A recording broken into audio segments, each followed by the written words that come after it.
Salut tout le monde, comment ça va? Aujourd'hui, on va parler d'un actif qui n'est pas vraiment de la crypto, mais qui reste malgré tout un sujet intéressant en ce moment et surtout indispensable à l'économie mondiale. Le pétrole. Vous l'avez sûrement vu, lu et entendu hier, beaucoup parlent du pétrole et son prix qui serait devenu négatif.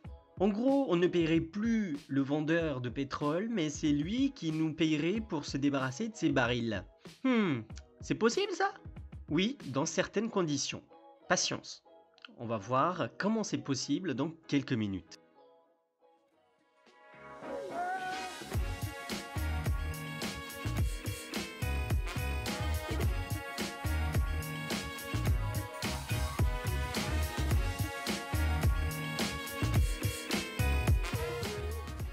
La crise de Covid-19 a plongé le monde entier dans l'incertitude jusqu'à nous placer face à des situations tout simplement inédites.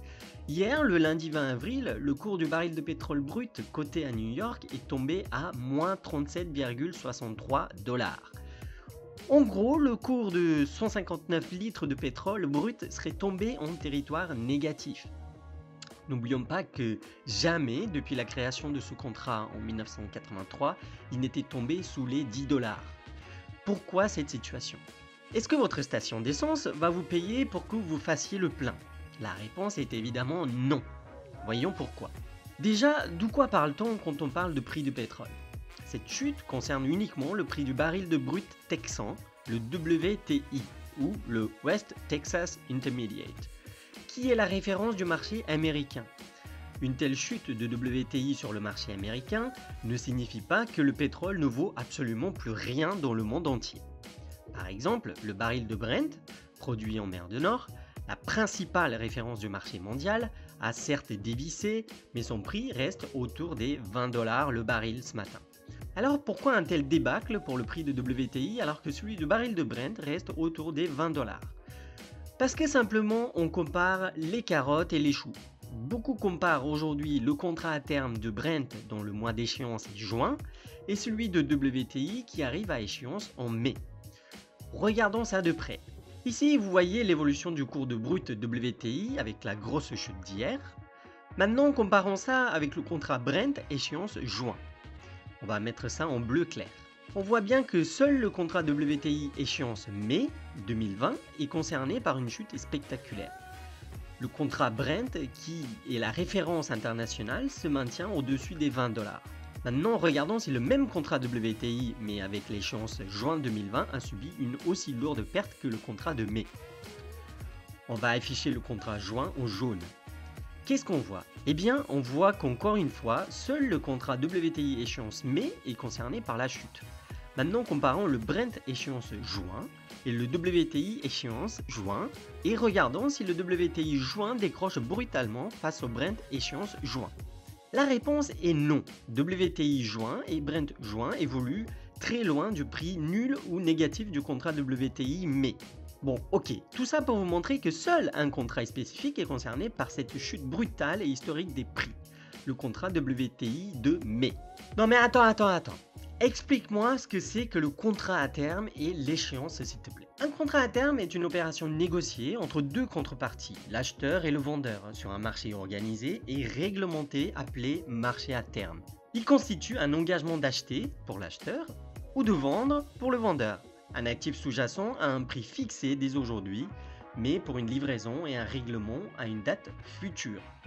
L'actif sous-jacent peut être un produit physique comme les matières premières, or, pétrole, un instrument financier, actions, obligations, taux d'intérêt, cours de change, ou encore un indice boursier ou climatique. Dans notre cas, c'est le baril de pétrole brut WTI. Ces contrats à terme sont standardisés et négociables sur un marché réglementé par le biais d'intermédiaires spécialisés en produits dérivés. Ils peuvent être achetés ou vendus tout au long de leur durée de vie, c'est-à-dire jusqu'à leur échéance. Comme vous pouvez le voir ici, les mêmes contrats cotent avec des prix différents en fonction de leur échéance. Ici, le contrat sur le baril de Brent échéance juin cote à un prix différent de celui du mois de juillet, qui est lui-même différent de celui du contrat avec une échéance août. Et voici ici le fameux contrat WTI évoqué dans les médias. Bon, maintenant qu'on a identifié la victime d'hier, essayons d'expliquer comment les contrats peuvent perdre plus de 100% de leur valeur. Bah oui, perdre plus de 100% de la valeur, c'est pas commun pour un actif. Il faut se rappeler que les contrats constituent une promesse ferme. L'acheteur de contrat à la date d'expiration s'engage à acheter l'actif sous-jacent au prix convenu. Le vendeur du contrat doit, quant à lui, à la date d'expiration, livrer l'actif sous-jacent ou son équivalent en espèces selon le contrat négocié. La grande majorité des contrats qui s'échangent alimentent la spéculation et seule une petite fraction du volume des contrats échangés est destinée à une livraison physique à l'échéance. Une des raisons de la chute des prix sur le contrat qui arrive à échéance est le fait que les spéculateurs à l'achat ont été contraints de liquider leur position à quelques heures de l'échéance car sans débouclage de leur position à l'achat, ils peuvent être livrés en barils de pétrole, la fameuse livraison physique dont j'ai parlé plus haut. Or, on imagine bien qu'un trader ne veut pas se retrouver avec des milliers de barils livrés chez lui. Le prix a également chuté pour une autre raison très importante. Les raffineurs ont fait le plein de pétrole, la plupart des réserves sont pleines, aussi bien chez les grossistes que pour les réserves stratégiques de l'État américain. La crise liée au coronavirus a entraîné un effondrement de la demande. Si la production reste à un niveau presque identique, les prix baissent mécaniquement par le jeu de l'offre et de la demande. La demande est quasiment nulle sur le marché de gros. Ce prix négatif signifie que les producteurs sont prêts à payer pour les grossistes et qui ont encore un tout petit peu de place pour accepter de stocker leurs barils. Ainsi, parfois, le coût de stockage peut devenir bien plus élevé que le coût de production, d'où certains producteurs se débarrassent de leurs barils à des prix bradés, ou certains allant même jusqu'à payer des entreprises de stockage pour qu'ils les débarrassent de leurs barils, d'où le prix parfois négatif qu'on a pu observer. Cette situation est inédite, elle est inouïe. Le baril de brut new-yorkais n'est jamais tombé sous le seuil des 10 $ depuis sa création en 1983. Ce qui est très significatif ici, c'est la brutalité de la chute des prix. Lors d'une crise classique, il faut plusieurs mois pour que la demande s'effondre à ce point. Les mesures de confinement ont entraîné une chute de la demande quasi instantanée, ce qui explique le phénomène constaté ce lundi. Voilà, maintenant que vous savez que la chute du prix du pétrole dont on parle depuis hier sur le marché américain ne signifie pas que le pétrole ne vaut absolument plus rien dans le monde entier. Le baril de Brent produit en mer du Nord, la principale référence du marché mondial, ainsi que le baril de WTI qui est la référence américaine, ont certes dévissé, mais leur prix reste entre 15 et 25 $ le baril.